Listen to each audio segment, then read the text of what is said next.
আসসালামু আলাইকুম ওয়া রাহমাতুল্লাহ। রাসূল সাল্লাল্লাহু আলাইহি ওয়াসাল্লাম বলেছেন, উম্মতেরা, তোমরা রাতের গভীরে উঠে তাহাজ্জুদ সালাত আদায় করবে। রাত 2টা কিংবা 3টা অথবা ফজরের আগ দিয়ে সালাত পড়বে।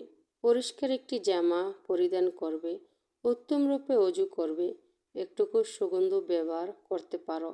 এই সেজ শুধুমাত্র মহান আল্লাহর জন্য। তারপর জায়নামাজ বিছিয়ে 2 রাকাত কিংবা 4 রাকাত যতটুকু পারো সালাত আদায় করবে। তাহাজ্জুদ নামাজ হচ্ছে মনের শান্তি। মনের সব কথা আল্লাহকে বলবে।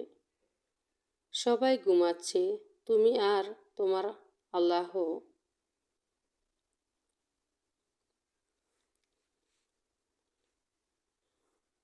কত না সুন্দর একটি রাত।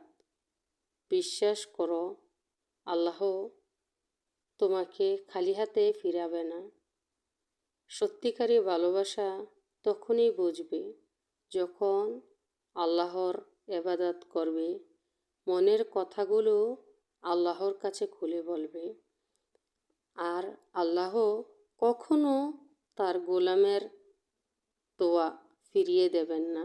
মন থেকে চাইবে, তাহলে মনে শান্তি আসবে এবং তুমি যা দোয়া করবে তোমার দোয়াগুলো কবুল হবে।